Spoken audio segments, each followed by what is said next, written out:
Amigos y hermanos, sean todos bendecidos en el nombre del Señor Jesucristo.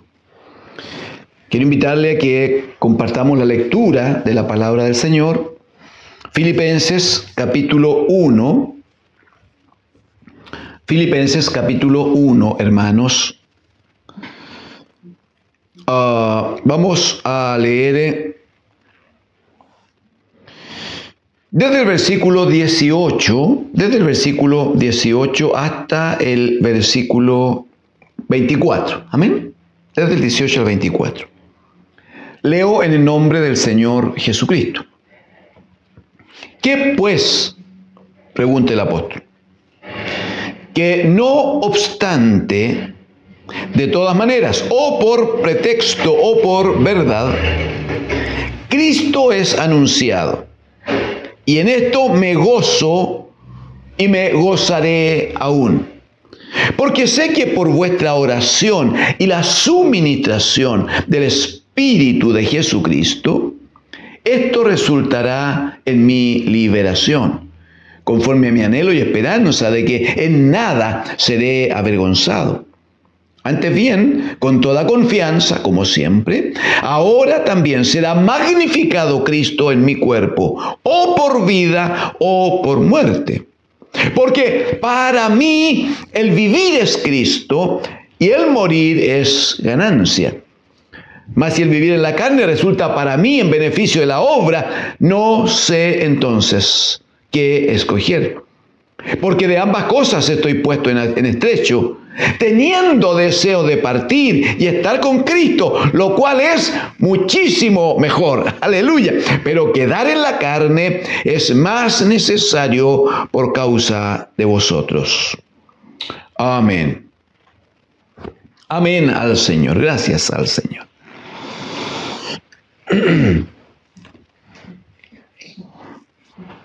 Hemos elegido esta parte, este párrafo del capítulo 1.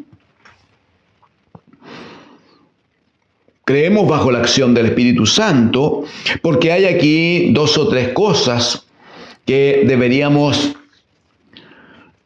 hacerlo notar a la iglesia del Señor, a los hijos del Señor.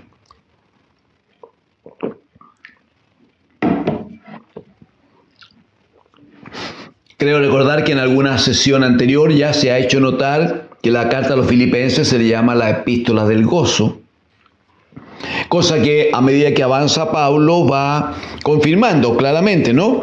Usted lo puede ver, por ejemplo, en el versículo 18 que leímos, dice que pues... Bueno, lo que dicen los versículos anteriores es que se han levantado hermanos, se han levantado gentes a predicar. Dice que hay algunos que lo hacen con buena intención, lo hacen porque entienden que la palabra del Señor debe seguir avanzando. Entonces lo hacen en amor al Señor y eso está bien, va a decir el apóstol. Hay otros que lo hacen por contienda. Lo hacen como una manera de decir, no solo Pablo lo puede hacer, yo también puedo. ¿Qué se cree Pablo? Yo también soy llamado por el Señor. Yo también tengo una palabra. Entonces se levantan y empiezan a predicar para conseguir adeptos y demostrar que también ellos pueden, son predicadores. El apóstol dice, bueno, no importa, dice, no importa, dice, no hay problema, yo no tengo problema, dice. Los que predican por amor al Señor, gloria a Dios. Gloria a Dios. Y los que predican por envidia y contienda, bueno, dice, está bien. Yo no digo nada, a mí no me importa. Lo que importa, dice el apóstol, es que sea por una causa o por la otra, Cristo es predicado. Eso es lo que importa. Que el evangelio o el anuncio de Cristo es manifiesto en todos los lugares. Entonces, por eso en el verso 18 parte diciendo que pues entonces, que no obstante, dice, de todas maneras, o por pretexto o por verdad, Cristo es anunciado. Dice, y en esto, ahí está lo del gozo, ¿no? Y en esto dice, me gozo y me gozaré aún. El gozo de saber que yo puedo predicar la palabra. El gozo de saber que hay otros que con buena intención, con amor al Señor, porque han recibido el trato del Espíritu, también se han dispuesto y están anunciando la palabra del Señor. Pero no deja de provocarle gozo el saber que algunos con envidia, con contención, con un espíritu distinto, sin embargo, también anuncian que Cristo es el Señor. Finalmente, lo que importa es el anuncio, en la puerta que se abre para que los que no conocen al Señor vengan, le conozcan y sean salvos, ¿no? Lo segundo que debemos decir aquí es como un elemento de apoyo todavía, ¿no? Es lo que plantea el apóstol en el versículo 19. Dice, porque sé que por vuestra oración, dice, y la suministración del Espíritu de Jesucristo, la suministración del Espíritu de Jesucristo. Esto resultará en mi liberación. Si usted me acompaña a Gálatas capítulo 3, unas pocas hojas, 3, 4 hojas hacia su lado izquierdo. Gálatas capítulo 3. Dice el versículo 5, solo ese, hermanos. Gálatas 3, 5. Dice, aquel pues que os suministra el Espíritu, y hace maravillas entre vosotros. ¿Lo hace por las obras de la ley o por el oír con fe? No es el punto hoy discutir cómo opera el Espíritu Santo, si por la ley o por la fe, pero sí es mostrar cómo el apóstol reiteradamente habla de el suministro del Espíritu del Señor. Y esto es porque debe enseñarse lo más correctamente posible. Uno escucha alguna predicación con muy buena intención, no hay duda. Con muy buena intención, pero escucha predicaciones a veces. Hermanos que dicen, dice, si el Espíritu Santo es un don para la iglesia. Por lo tanto, cuando desciende el Espíritu Santo, vino para la iglesia. Y si uno revisa con gran cuidado, hasta el capítulo 2 de Hechos de los Apóstoles, no había iglesia. O si mejor lo prefieren, yo le pregunto, ¿dónde estaba la iglesia? Habían 12 discípulos, 11 más el que se añadió, Matías, ¿no? Habían 12 discípulos transformados en apóstoles, luego que el Señor los comisionó durante los 40 días que estuvo en la tierra. La Escritura dice que en el aposento se juntaron, previo a la venida del Espíritu Santo, se juntaron un grupo como de 120 discípulos, lo dice así. Dice también que estaban orando, dice así. Pero, ¿qué había de culto al Señor? ¿Qué ordenamiento había? ¿Quién presidía? ¿Cómo se hacía? Y la iglesia del Señor requiere de todo ese elemento que le da un orden y un sentido. De hecho, el apóstol Pablo va a hablarle a los corintios y les va a decir, luego de hablar acerca del don de lenguas, luego de hablar de la profecía, él le va a decir, hágase todo decentemente y en orden. Sí, pero para hacer las cosas en orden, alguien debe establecer el orden primero. Lo otro que también habría que decir respecto de Hechos capítulo 2, por ejemplo, es que la Escritura dice que cuando vino la acción del Espíritu Santo, dice que cayó sobre todos los que estaban presentes, lo dice la Escritura. Es sobre todo. Más aún, cuando se levante el apóstol Pedro a predicar, lo primero que dice, porque algunos decían, por el desorden que se produjo, ¿no? Algunos decían que estaban llenos de mosto, estaban borrachos a las 9 de la mañana. El apóstol Pedro se levanta, dice, con los 12, y él empezó a predicar la palabra, empezó a mostrar a Cristo el Señor. Pero lo primero que dice, estos que están aquí no están borrachos, dice, sino que es cumplimiento de la profecía del profeta Joel, capítulo 2, versos 28, 29. Cuando la profecía decía, después de estas cosas, derramaré mi espíritu sobre toda carne. Así dice, sobre toda carne. Y el que invocar el nombre del Señor será salvo.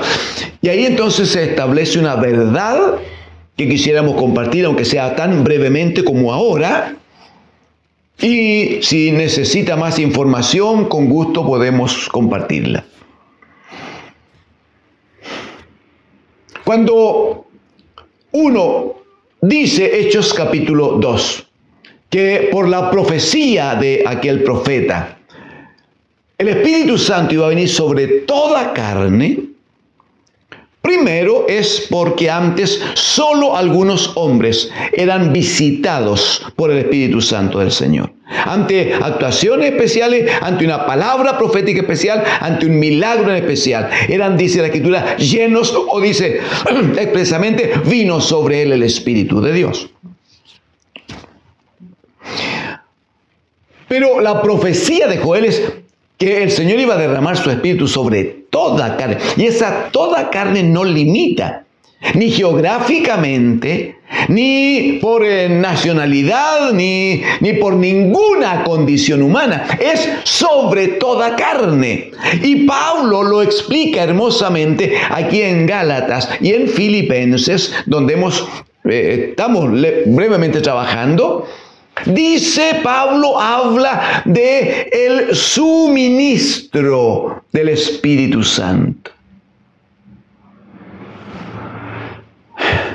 Y esto resulta hermoso si se aplica correctamente, porque nos hace pensar en una casa recién construida. Una de las cosas más necesarias, muy útiles, y que debe hacerse con gran cuidado, es cuando viene el experto en el electrificado eléctrico, por ejemplo.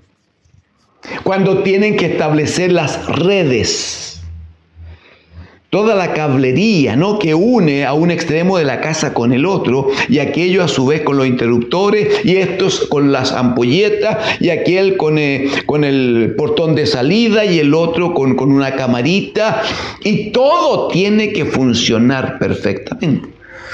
Y se establece un tejido entonces, si uno tuviera oportunidad de subir al entretecho en la casa o en el departamento, se daría cuenta de que está cubierto por arriba con una gran cantidad de cables que van y que vienen. Y esos cables tienen un suministro permanente de energía. Está ahí, está al alcance. Solo que no existen cables desnudos que estén ahí como tirando chispas. Sería muy peligroso. ¿Qué se hace entonces? Que el suministro cuenta con algunos enchufes, si lo que se quiere es más energía, o cuenta con estas cajitas donde están los interruptores, a través de los cuales uno puede provocar la iluminación del lugar. Entonces, si uno no está en un departamento, bueno, está todo a oscuras. Nadie ha apretado el interruptor. Si uno no necesita extender la luz, la energía hacia otro sector y no pone un alargador, no enchufa nada, entonces todo está quieto, ni se nota, no se sabe siquiera si hay o no hay energía eléctrica. ¿Cuándo se sabe? Cuando enchufa algo y se emprende una luz por allá. Cuando aprieta el interruptor y aparece un par de luces por acá. Pero el entretejido, pero el suministro siempre está. ¿Por qué es tan interesante? Porque cuando dice el apóstol Pedro, Hechos capítulo 2, que lo que están viendo ellos, lo que están presenciando, es la respuesta, la acción de Dios en cumplimiento de la profecía de Joel, ¿no?, que derramaría su espíritu sobre toda carne. Lo que está diciendo es que el Espíritu Santo de Dios está a disposición. Hay un suministro celestial. ¡Aleluya! Hay permítame la figura, como un enrejado de cables, no, espirituales, en la acción del Espíritu Santo, que cubre a todo hombre. Y que aquellos que con un poquito de sabiduría vienen al Señor, se acercan al Señor, escuchan la palabra del Evangelio, allí opera el Espíritu Santo del Señor. Es como apretar el interruptor y alumbra, y viene la luz del Espíritu a su vida para ver y entender las cosas que antes no veía, que antes no entendía. De hecho, no hay ningún hombre, hermanos, no hay ningún hombre que no esté bajo esa acción, bajo ese suministro del Espíritu Santo del Señor. Que hay muchos que lo ignoran, que hay muchos que sabiéndolo prefieren vivir de otra manera, que hay muchos que no quieren ser guiados, enseñados por el Espíritu Santo. Todo eso es así. Pero que el Espíritu está ahí, hermanos, está ahí. Por eso que es tan penoso cuando alguna iglesia del Señor vive en función de otras cosas y no se da cuenta que basta con invocar el nombre del Señor, cosa que hacemos a través del Espíritu Santo. Que dice la Escritura, el que invocar el nombre del Señor será salvo. Bendito es el Señor. Él dice que por la acción, por la oración de la iglesia y la suministración, no la acción del suministro del Espíritu de Jesucristo, él cree que va a ser finalmente liberado del estado de encarcelamiento en que él estaba. Y luego entonces va a plantear una gran lucha que tiene. La iglesia del Señor sabe, porque lo hemos conversado en otras ocasiones. Hay un tiempo cuando Pablo escribe a los Corintios que él dice: yo tengo una tremenda lucha en mi vida, tengo una gran lucha, dice, porque las cosas buenas que quiero hacer no las hago, y las cosas malas que no quisiera hacer, esas termino haciendo. De hecho, él termina diciendo qué terrible cosa, ¿no? Terrible la cosa que me pasa a mí, dice él. ¿Quién me librará de este cuerpo de muerte? ¿Quién me va a separar de este cuerpo de pecado que contiene siempre una acción de muerte? Pablo tenía algunas luchas, pero cuando escribe a los Filipenses habla de una lucha tan distinta, tan especial, tan hermosa. Él dice: tengo una gran lucha en mí mismo, y lo plantea de esta manera. El verso 20, por favor, porque no lo podemos obviar. Dice: conforme a mi anhelo y esperanza de que en nada seré avergonzado. La Escritura dice que ninguno que crea en el Señor Jesucristo será avergonzado. Ninguno, dice. Muy bien. Antes bien dice, con toda confianza, como siempre. Ahora también dice, ahora también será magnificado Cristo en mi cuerpo. Pero mire cómo sigue, dice, o por vida o por muerte. Él está en estos tiempos encarcelado. Él no sabe lo que viene. No sabe qué va a pasar con él. Pero él dice que no importa si él muere o él vive. Dice que de todas maneras Cristo va a ser magnificado en su vida. Dice que el testimonio de Cristo no va a pasar inadvertido. Ese es el punto. Este mismo apóstol, usted sabe, le escribe a los Romanos, capítulo 14, para decirles: miren, no pierdan de vista que sí vivimos. Vivimos para el Señor, y si morimos, morimos para el Señor. A los Filipenses le dice: quiero que sepan que no hay de qué preocuparse, porque sea por vida o sea por muerte, Cristo va a ser magnificado en mi cuerpo. Y le dice a partir del versículo 21-22, dice: porque para mí, dice el 21, el vivir es Cristo y el morir es ganancia. Y luego va a plantear y va a decir, pero ahí donde dice, donde se me crea el gran problema, porque yo entiendo que es bueno que yo me quede. Dice él, es bueno que por causa de la obra, dice expresamente, yo me quede y permanezca en la carne todavía un buen tiempo, porque hay mucho lugar donde llevar la palabra, hay mucho donde predicar, hay mucho pueblo que ganar para el Señor. Entonces sería bueno quedarme en la carne. Sí, pero dice, tengo unos deseos enormes. Versículo 23. De ambas cosas te he puesto en estrecho, dice. teniendo deseo de partir y estar con Cristo, lo cual es muchísimo mejor. Esa es una experiencia, hermanos amados, que la iglesia del Señor debe alcanzar.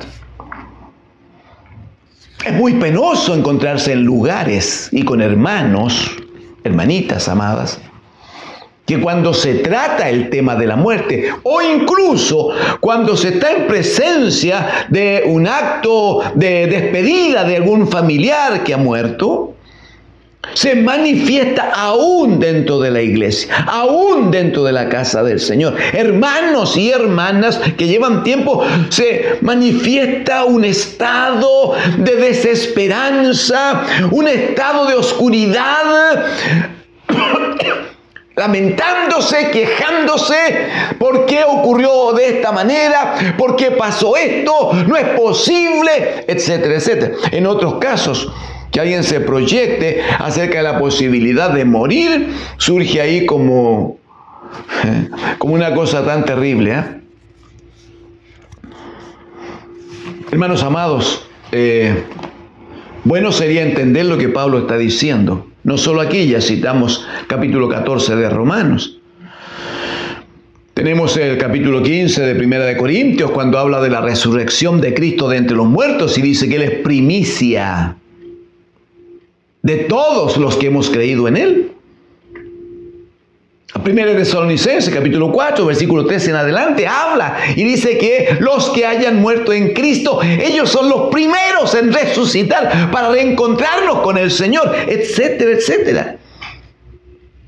El punto es entender, amados, que la vida que aquí desarrollamos, si usted me permite la figura, es solo un tiempo muy breve de permanencia en el antejardín de la casa.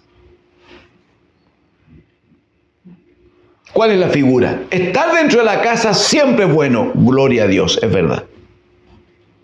Pero no es lo mismo estar en el antejardín que estar dentro de la casa, con todas las comodidades, el alimento, lo que corresponde adentro, ¿no? Quiero decirle que nuestra vida, por lo breve que es, y por las luchas que tenemos, y por las debilidades que nos rodean, nosotros hoy estamos así como, para gloria de Dios lo declaro, estamos en la casa de Dios, somos parte de la familia de Dios, estamos dentro, sí, pero estamos en el antejardín. Primera de Juan, capítulo 3, versículo 2, dice, amados, ahora somos hijos de Dios, o sea, estamos dentro de la casa. Pero dice, pero aún no se ha manifestado lo que hemos de ser. O sea, esperen, dice Juan, que entremos todos a la casa. Ese es el punto. ¿Y por qué lo del antejardín? Porque siempre ese es un lugar pequeño, más estrecho, ¿no? Comparado con la casa al interior, que tiene diversas piezas, ¿no? Que tiene comodidades, etcétera, etcétera. Y eso se explica muy bien cuando Jesucristo dice en Juan 14, no se turbe vuestro corazón, si creen en Dios, crean en mí. En la casa de mi Padre hay muchas moradas. Está hablando de ese lugar espacioso, hermoso, lleno de gracia, de paz, de bendición, lleno de presencia de Dios. De eso está hablando. Entonces, el punto es, ¿cuánto tiempo vamos a estar en la casa del Padre? ¿No es eternamente y para siempre? Nos vamos a tener con Dios el Padre una vida sin término, sin límite. ¡Aleluya! Entonces, cuando nos preocupamos de la vida en este mundo, en esta tierra, y alguien sufre porque quería que la abuelita se muriera a los 95 años y se murió a los 80, o quería que el otro se muriera a los 85 y se murió a los 60 y tanto, etcétera. Entonces, hay hermanos, estoy hablando de hermanos y es lo que me importa hoy. La iglesia del Señor, que la iglesia del Señor avance, que la iglesia del Señor entienda, crea al Señor y crezca para gloria de su nombre. Entonces cuando los hermanos se preocupan porque este se murió, ay, si era tan joven para morirse, no debió morirse. ¿Por qué no? Ese que se murió, ¿estaba o no estaba en Cristo? Si alguien me dice, no, es que no alcanzó a conocer al Señor, no estaba en el Señor, entonces su dolor y su preocupación no tiene que ser porque se murió, Su dolor y preocupación tiene que ser por qué nunca creyó a Cristo el Señor, por qué no pasó de muerte a vida, por qué no tuvo un nuevo nacimiento, por qué no consiguió boleto para entrar a la casa de Dios. Esa es la preocupación y ese debe ser el dolor y el llanto. Pero si alguien me dice, no, si conoció a Cristo y fue fiel, llamó al Señor y estaba en obediencia y iba adelante en la gracia del Señor, oiga, morirse es muchísimo mejor, dice el apóstol. ¿Por qué? Porque anticipa el tiempo en que nos hemos de reencontrar con Cristo, el bendito Hijo. Ya hemos citado 1 de Tesalonicenses 4, del verso 13 en adelante. El apóstol va a explicar allí, va a decir que los muertos en Cristo son los primeros en resucitar. Aleluya. Luego nosotros los que vivimos, dice, vamos a ser transformados y luego nos vamos a reunir entonces para ir al encuentro del Señor. Pero todos los que muriendo en la carne nos mantengamos fieles, amando, sirviendo al Señor, y el Señor viene por nosotros y morimos y vamos con Él, eso significa, amados hermanos, que eso es muchísimo mejor. ¿Y sabe por qué es mejor? Porque el día que pasamos a la presencia del Señor, el día que descansamos, el día que dormimos en Cristo, a partir de ese día se acaban nuestras luchas espirituales, se acaban las tentaciones, se acaba la posibilidad de salirse del camino. Se acaba la posibilidad de faltarle en pecado al Señor. ¿Cómo no va a ser lo más hermoso eso, amados hermanos? Si finalmente nuestra herencia está establecida, aleluya. Si finalmente la posición, la porción de la casa eterna ya la tenemos en Cristo asegurada para nosotros. Porque hay una palabra del Señor que nos bendice en eso. Amén, hermanos. Amén. Que el Señor nos ayude en eso, entiendo. Entonces, que el Señor nos bendiga, que el Señor trate con nosotros y que aquello de que constituye alguna forma de preocupación desaparezca ahora, en el nombre de Jesús, en el nombre del Señor. Para que lo guarde en su corazón, dejemos dicho un par de versículos. Solo lo leeremos, usted lo va a guardar en su corazón como respaldo, como sustento de este planteamiento del apóstol acerca de lo bueno, lo santo, lo hermoso que es partir y estar con el Señor. Por favor, en el capítulo 2,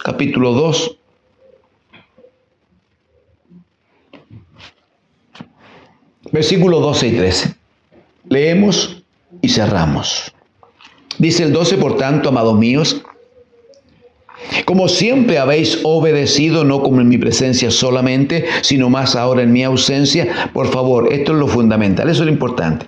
Esto es lo que provoca gozo o provoca pena en aquellos que han de partir, que han de morir. Dice, ocupaos. No dice que se preocupen, no, ocúpense. Ocupaos en vuestra salvación con temor y temblor, porque Dios es el que en vosotros produce así el querer como el hacer por su buena voluntad. Amados, si alguien dice no tengo nada que hacer, escuche la voz del Espíritu, ocupaos en vuestra salvación con temor y temblor. Y eso se hace buscando al Señor en oración, conociendo al Señor a través de la palabra, uniéndose al hermano para constituir cuerpo de Cristo, siendo parte de la iglesia y trabajando para que la palabra del Señor corra y finalmente Cristo sea glorificado en todo. Que el Señor bendiga sus vidas, todo tipo de bendición del Señor para ustedes. Amén. Amén.